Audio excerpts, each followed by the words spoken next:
yang ada di gitu ya, atau apakah ada formalin pada ikan asin di pasar tertentu tadi sebutkan, kan bisa. Tuh. Kan kamu baru menduga melihat secara fisik nih, ya ikan asin seperti ini. Nah sekarang kamu ingin buktikan, ya maka muncullah masalah tadi, gitu ya. Bikin masalah tadi, gitu. Ada apakah ada formalin pada produk ikan asin yang dijual di, kan itu bisa. Itulah masalahnya, satu saja. Itu. Karena kalau mengenali bahan makanan formalin kayaknya sudah ada teorinya deh. Ya, sudah ada teorinya. Jika kamu sekarang juga seperti ini membuktikan saja gitu. Oke. Begitu ya. Alas ya. Itu masukan saya begitu. Oke, diperbaiki ya. Kalau emang ini mau dilanjutkan, tadi yang sudah saya silakan diperbaiki, atau kalau mau bikin yang lain mau silakan ya. Oke. Berikutnya, tadi siapa tadi? Yang semangat tadi loh, yang salah siapa tadi? Sarah, Bapak. Salah ya? Iya, Sarah. Iya, Pak. Yang mana salah? Silakan Saya, salah. Pak. Ya, silakan.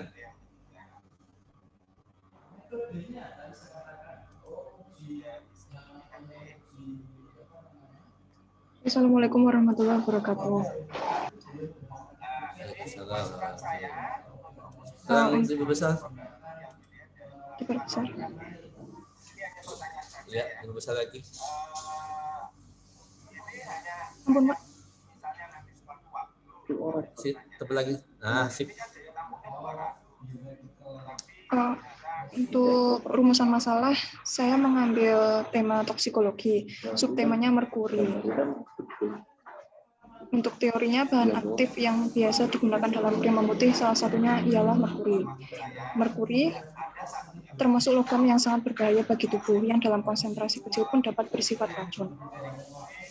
Untuk praktiknya, pemeriksaan kadar merkuri lebih sering menggunakan sampel darah, akan tetapi ada juga jurnal yang menyebutkan bisa menggunakan sampel urin untuk mendeteksi merkuri dalam tubuh. Gapnya, bagaimana gambaran pemeriksaan merkuri pada sampel darah dan sampel urin? Rumusan masalah, bagaimana perbandingan kadar merkuri pada sampel darah dan urin terhadap subjek yang menggunakan krim pemutih X dengan metode kualitatif dan kuantitatif berdasarkan survei dan penelitian historis. Oke. Ini Bu, apa-apa udah langsung ya. Kamu teorinya tentang bahan aktif merkuri. Prakteknya pemeriksaan. Kan nggak nyambung saya. Jadinya. Ini saya bingung gitu ya. Ini kan kamu jelasin tentang merkuri. Tapi ada metode pemeriksaan. Apa hubungannya? Coba. Gapnya di mana? Harusnya yang Anda sampaikan sini, kalau mau seperti ini, dan teori itu Anda sampaikan. Ya. Misalnya, pemeriksaan merkuri ya pada tubuh manusia, misalnya gitu ya, standar digunakan adalah menggunakan spesimen darah. Nah, kan gitu. Itu kan, misalnya teorinya begitu teorinya. Ya, teorinya gitu kan. Kemudian pada kenyataannya, pada praktiknya menemukan ya namun ada jurnal penelitian yang mengatakan juga misalnya urin bisa digunakan untuk melihat keberadaan merkuri dalam tubuh, kan gitu. Karena bahwa spesimen urin itu juga bisa digunakan untuk mendeteksi keberadaan merkuri dalam tubuh, ya itu gambarnya begitu. Nah sekarang baru bikin gap, berarti gapnya di mana gapnya? Ya tadi kamu gapnya ingin melihat ya gimana hasil pemeriksaan pada merkuri ya pada spesimen darah dan juga spesimen urin. Nah, gitu harusnya. Ya. Dan karena ini kamu adalah nanti deskriptif, sebenarnya jangan begini rumus masalahnya. Kalau kamu seperti ini berarti kamu ada dua variabel membandingkan. Ya, padahal nanti berarti ada uji statistiknya. Ini yang saya khawatirkan. Ya, jadi supaya amannya ya untuk deskriptif jangan pakai perbandingan, tapi bagaimana sih misalnya profil ya, bagaimana misalnya profil atau bagaimana kadar merkuri Hb ya kadar merkuri pada spesimen darah dan juga pada spesimen urin misalnya. Udah itu aja. Ya, atau gitu ya. Baik, Atau Pak. Anda ingin menjelaskan misalnya bagaimana saya gambaran ya, gambaran kadar ya, gambaran kadar merkuri ya pada spesimen darah dan pada spesimen urin.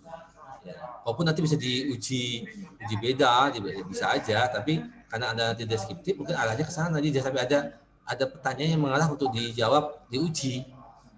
Ya, misalnya Anda pengen bagaimana perbedaan, berarti ada uji beda. Ya, bandingkan ada uji beda namanya kan. Padahal Anda kan nggak sana.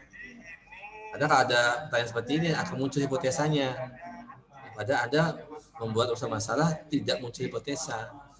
Ya, tapi munculnya ada pertanyaan penelitian. Itu tadi bagaimana gambaran kadar merkuri pada spesimen darah dan pada spesimen urin. Itu contoh. Ya, ini mungkin ini secara teoritis untuk kegiatan bisa dilakukan ya. Hanya permasalahan nanti saat teknis nih ya, sama seperti tadi pada si Mas Tasya tadi ya. Nah, ini nanti yang kamu ambil di mana? Siapa yang kamu ambil? Tuh. Ya, berarti kan orang yang terpapar merkuri kan? Betul enggak? Baik, Pak. Betul.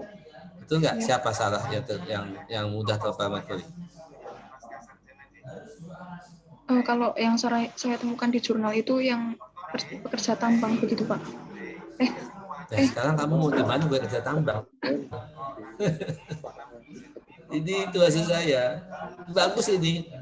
Cuman ini belum jelas ya siapa subjeknya, di mana lokasinya. Nah ini jadi masalah. Sebaiknya dicantumkan dalam teori dan praktek itu. Sehingga nanti Anda memudahkan Anda. Itu ya. Jelas ya, kayak tadi tuh teman ada yang mengecek tentang formalin tadi. Kan saya tanya, di mana itu? Ikan asin di mana? Ah gitu, harus jelas. Itu ya salah ya.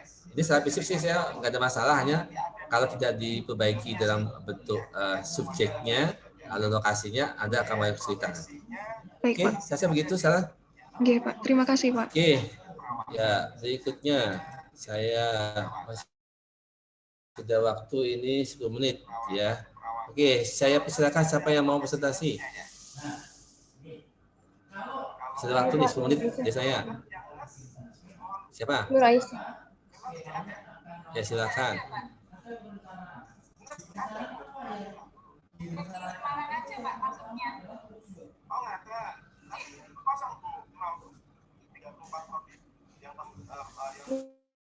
Ini saya punya masih saya mau tanyakan dulu. Yang pertama itu hematologi tentang pemeriksaan hematokrit metode mikrohematokrit. Teorinya metode mikrohematokrit adalah metode yang menggunakan tabung mikrokapiler. Prinsipnya darah dimasukkan ke dalam tabung kapiler, kemudian disentrifuge mendapatkan nilai hematokrit yang dihitung dengan HT Rider. Kemudian volume darah yang digunakan 3/4 tabung mikrokapiler. Kadar normal laki-laki 40-48%, perempuan 37-40%.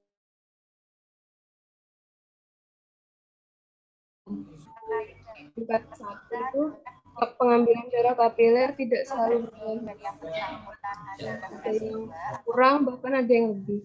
Biasanya dipengaruhi dari penumpukan kurang dalam, pengambilan terlalu lama, sehingga darah sudah mendukung dan lain-lain. Akhirnya, apakah volume darah pada mikrokapiler yang berbeda bisa mempengaruhi kadar hematokrit? Kemudian masalahnya, bagaimana Oke, stop. Ini Anda mau ambil yang mana nih? Saya bingung nih. Ya hemat yang bakteri. Hemat dulu ya. Oke, stop. Pesan HT pakai mikrokapiler. Ya. Aturannya adalah 34 tabung. Betul ya? Tapi waktu Anda praktek, ternyata ada yang nggak ada 34. Kan begitu ya? Terus sama dosennya atau kamu paksa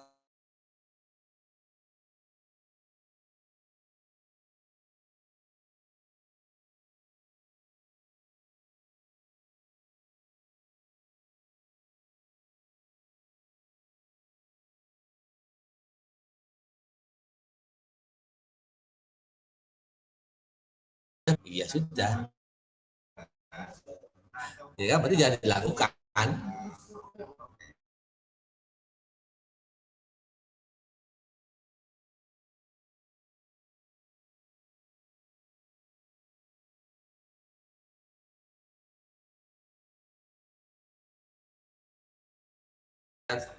Tadi kurang dalam dan sebagainya, ketegangan daripada pasien itu yang mempengaruhi sebenarnya.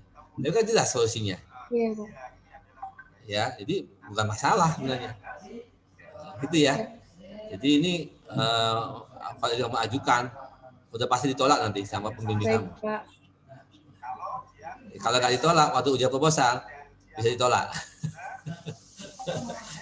Ya. Kalau yang uji saya tolak judulnya dari awal. Begitu aja gitu ya. Karena emang nggak bisa menggambarkan, udah jelas itu maksudnya. Nah, Iya. gitu ya.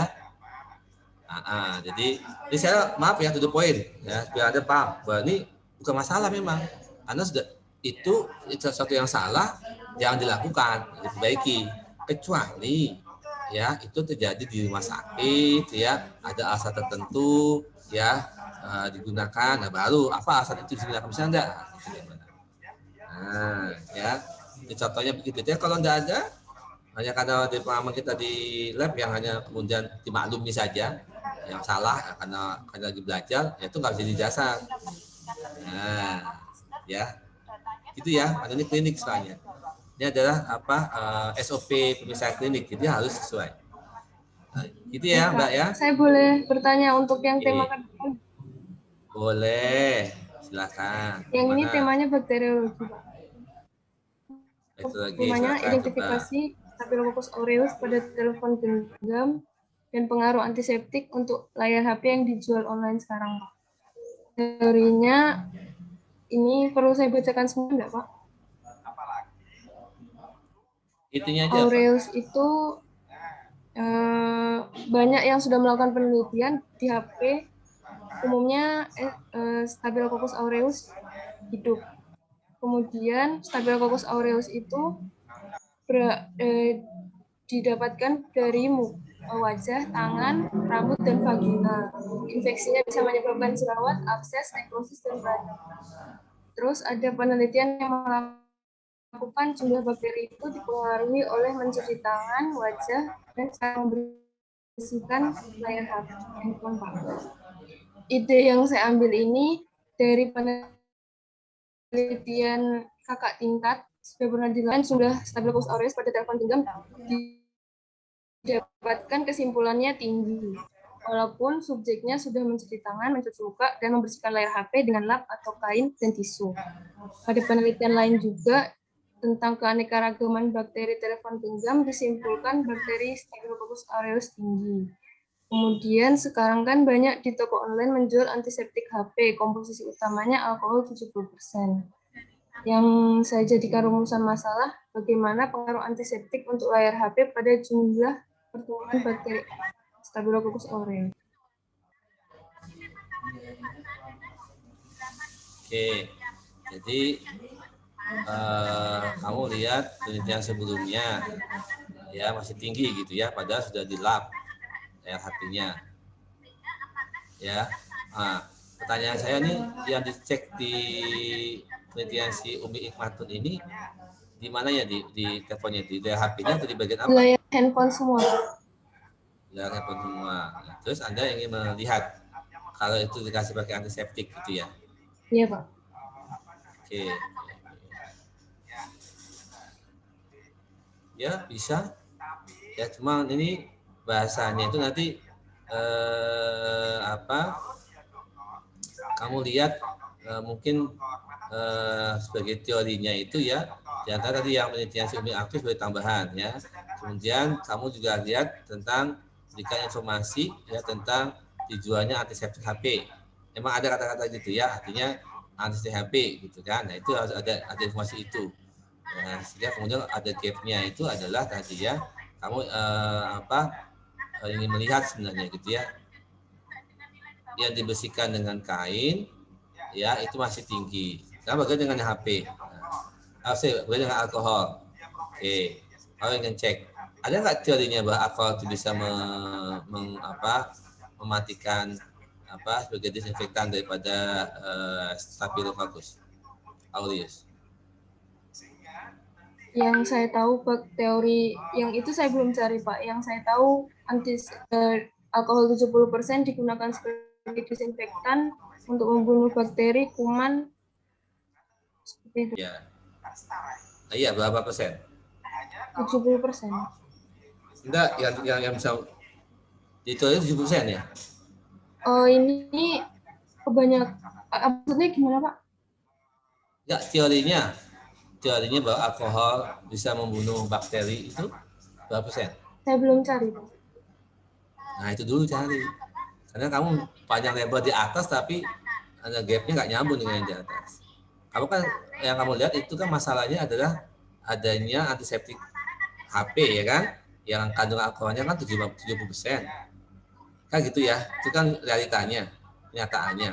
Ya teorinya ada nggak bahwa antiseptik atau alkohol lah, alkohol 70% itu adalah bisa membunuh Streptococcus gitu. Sehingga nanti gapnya itu adalah kamu ingin, ya kan, gapnya itu kami ingin tunjukkan gitu ya, kamu membuktikan kebenaran bahwa memang alkohol itu yang 70% itu yang di antiseptik itu benar adanya gitu ya, 70% itu jangan itu hanya 70. Ya, gimana kamu buktikannya kan? Ya, dengan cara kamu cek logikanya, kalau sesuai dengan teori 70% itu bisa membuat nol misalnya gitu kan, contohnya gitu ya, akan membunuh misalnya 100% atau 99% akan mati kalau alkohol 7% misalnya. Nyatanya ketika kamu melakukan di lapangan ada 70 orang yang dibuktikan, nanti bukti itu akan kelihatan bahwa ternyata dari sekian sampel yang saya dapatkan ya itu rata-rata hanya bisa mematikan 50%. Oh, berarti kemungkinan besar ya ini alkoholnya bukan alkohol yang 70 kan gitu. Nanti hasilnya begitu gambaran. Ya, jadi ini saya lihat untuk teorinya masih kurang. Itu Anda belum menunjukkan ya tentang kemampuan alkohol 70 untuk bisa membunuh atau bisa menjadi antiseptik ya bagi bakteri Staphylococcus aureus. Itu ya, Mbak ya? Ya, izin bertanya. Gimana? Berarti kalau saya mau lanjutkan, saya harus mencantumkan Iya, teori karena teorinya tentang belum masuk. Teorinya belum masuk. Yang Anda cerita tentang ada. antiseptik ini ya Pak. Iya, makanya itu antara teori dengan kenyataannya harus sejalan, kan berlawanan. Ya, baik Pak. Lawannya apa gitu? Oh, kamu kasusnya alkoholnya kan 70% ya, berarti alkoholnya yang harus dimunculkan dalam teori dan dalam praktik. Nah, gitu gambarannya. Ya, baik Pak. Kan sama kayak teman-teman tadi ya, formalin pada ikan asin, makanya formalin pada ikan asin yang dicek. Oke, saya rasa sementara begitu. Makin siang makin biasa makin menarik biasanya gitu. Cuman mohon maaf ya, ada kondisi bapak seperti ini. Jadi ya, bapak udah bilang anak-anak untuk setengah 10 untuk masuk sebenarnya. Ya, jadi saya minta maaf. Tolong ini bisa didiskusikan. Saya rasa beberapa contoh tadi sudah bisa jadi gambaran buat yang lainnya ya. Bagaimana menyusun suatu gap sehingga menyelesaikan masalah. Oke. Pertemuan besok masih masalah apa sudah masuk ke tujuan ya? Yang praktek masih rumusan masalah, Pak. Oke, masih ada waktu berarti. Ya, mudah-mudahan besok semua bisa selesai. Ya, oke, saya rasa cukup demikian dari saya. Mohon diri ya. Tolong jangan bertanya lagi ya. Nanti kalau bertanya silakan Amas saja yang menjawab ya. Oke, terima kasih. Assalamualaikum warahmatullahi wabarakatuh. Tetap jaga kesehatan ya. Mudah-mudahan kita semua diberikan kemudahan ya. Sekali lagi, assalamualaikum warahmatullahi wabarakatuh. Bapak Lev ya. Waalaikumsalam warahmatullahi wabarakatuh. Terima kasih Pak. Terima kasih, Pak.